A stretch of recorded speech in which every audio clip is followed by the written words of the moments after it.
Friends, after going through the bond parameters, our next topic is the polar and non-polar covalent bond.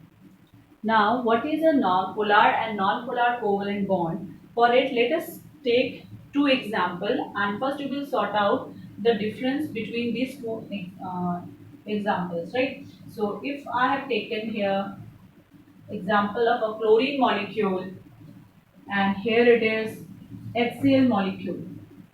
What is the first point of difference which you can just point out here is that the chlorine molecule, it is a homoatomic molecule, whereas HCl is a heteroatomic molecule, right? I think this should be the common difference, that it is a homoatomic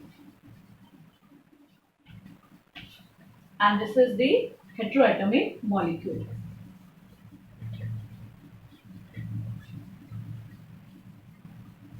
I think this is the difference which everyone can sort out easily, right? Now, we are just going to see the nature of the covalent bond here, right? So, both are forming the covalent bond, or both molecules are formed by the sharing of the electron pair. Now, the second point of difference is that the covalent bond that is formed between the two similar atoms. And these two atoms, they have got the same electronegativity. So that means the second point of difference is no electronegativity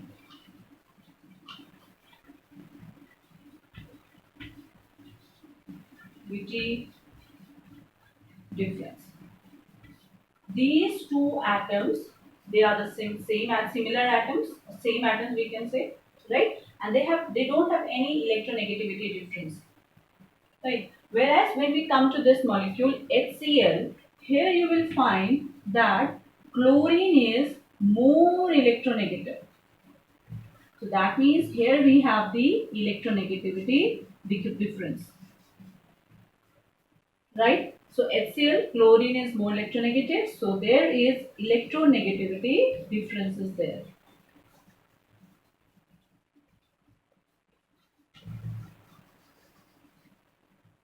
Right, these are two point of difference now which is going to define the polar and the non-polar covalent bond. And let me just add one thing here which we'll discuss now, that this here the covalent bond which is formed between the two chlorine atoms, it is non-polar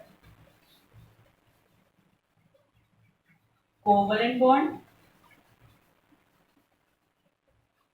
and here it is polar covalent bond. Right. That means now you can just tell that the covalent bond can be either a polar covalent bond, non-polar covalent bond, and it can be a polar covalent bond. Right. And based on it, that whether it is having a polar covalent bond or a non-polar covalent bond, we can define a molecule to be a non-polar molecule and a polar molecule, right? So this was the first difference. Then we come to this, then this and this.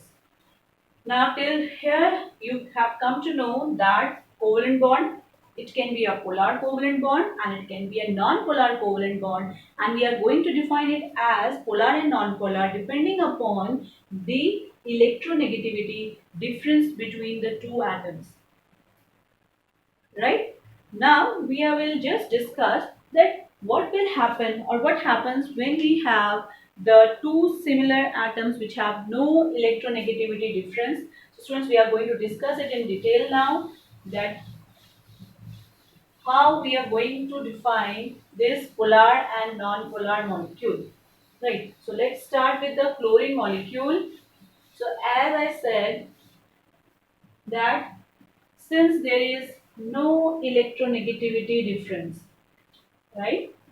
So what will happen? The shared electron pair, its location is just in between the two.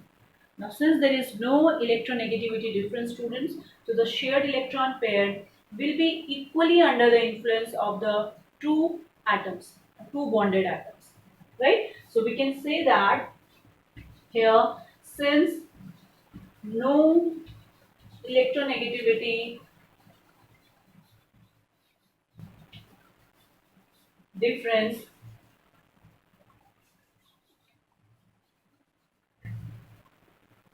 the shared electron pair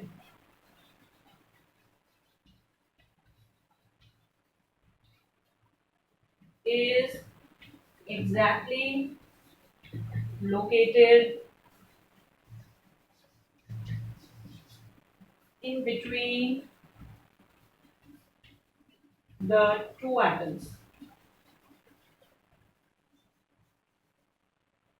right? As it is equally under the influence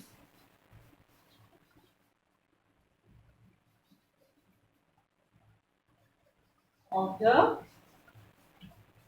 two atoms, right? Hence, what will happen? The shared electron pair, okay, we said that the shared electron pair or the electron cloud, right, is just located in between the two and equally distributed, and it is under the influence of the both chlorine atoms, right? So we can just say that here the electron cloud is symmetrical here. So we can add one more point here, that distribution of electron cloud is symmetrical.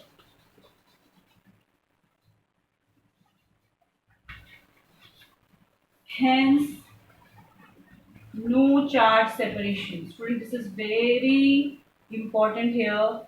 Charge separation word. There is no charge separation.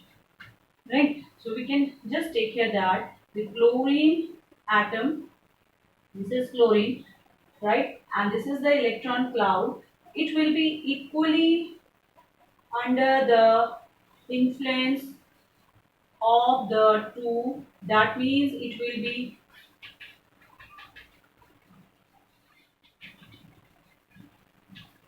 influence, that means it will be uniformly distributed just across the two chlorine atoms, so there is no separation of charges, right?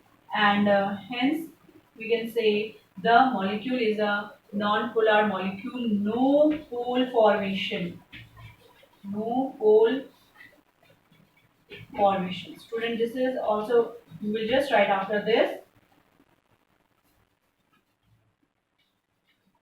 right? So distribution of electron cloud is symmetrical, and hence there is no charge separation, and hence there will be no pole formation which will take place, right students? So this is the example of the non-polar molecule, right? Now the next type is the polar molecule. Now what is a polar molecule? So in a polar molecule, we have taken the example of HCl, or the polar. This is we are going to understand the polar covalent bond here, and it's an example of the polar molecule. Now students, if you see here that in HCl, now tell me that which one is more electronegative, hydrogen or chlorine? So I hope so everyone remember what's the definition of electronegativity. Electronegativity is the tendency to pull the shared electron pair toward itself, right, in a covalent bond. So here, if you just compare hydrogen and chlorine, chlorine is more electronegative. So it is more electronegative, right? And pull the electron cloud of shared electron pair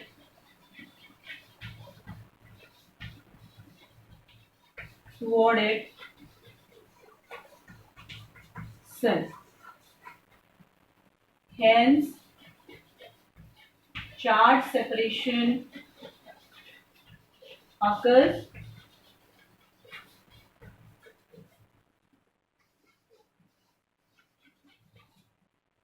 and two opposite poles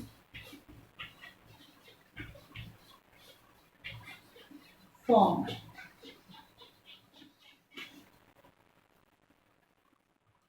Right? So if it is so, then what will happen? The hydrogen will, the shared electron pair, will get dislocated, right? More toward the chlorine atom. As a result, it will get a partially negative charge, and this is the partially positive charge, right? Why it is getting partial negative charge? Because the shared electron pair electron cloud is getting little tilted toward the chlorine atom. So it is getting partial negative charge, right, students? So this we use the word partial. It's not complete negative or complete transfer of electron hasn't taken place. It is just you can say dislocation of of the electron cloud slightly more toward the chlorine. As a result, there will be a partially negative charge. So you can see here a pole is being formed. This is plus and this is minus. Partial charges have been developed on this molecule, which result in the polarity. When we say, students, polarity, it means the pole formation. So here the polarity has occurred due to the difference in the electronegativity of the two atoms which are covalently bonded. Hope so this is clear to you that what is a polar covalent bond and what is a non-polar covalent bond, right? So generally the molecule which will have non-polar covalent bonds will be known as a non-polar molecule, and the molecules containing the polar covalent bond will be known as the polar molecule. But definitely exceptions are always there. If the number of the in a molecule, if there are more than one covalent bond, right? For example, if we take in carbon dioxide, CO2, students, in CO2 there will be, right, the bond between the carbon atom and oxygen atom, right? There will be two oxygen atom and one carbon atom. So overall, if you see that here the carbon and oxygen, which is more polar, oxygen definitely is more polar. So the electron cloud of the shared electron pair will be more dislocated toward the oxygen atom. It will get the partial negative charge, hence the pole formation will take place, right? We will get polar covalent bond there. But if we have more than one polar covalent bond, and if they are in opposite direction, or if the geometry is symmetrical, so what will happen? They are going to cancel the each other's influence, and hence the molecule will turn non-polar. So carbon tetrachloride, CCl4 and CO2 are the example. Though they have got the polar covalent bond, yet they are the example of the non-polar molecule. Right, students? So we will discuss it again when we discuss the dipole moment. Till then, students, just go through this, that what is a polar covalent bond and how it is formed. Similarly, what is a non-polar covalent bond, right? So just complete your writing work in your notebook also.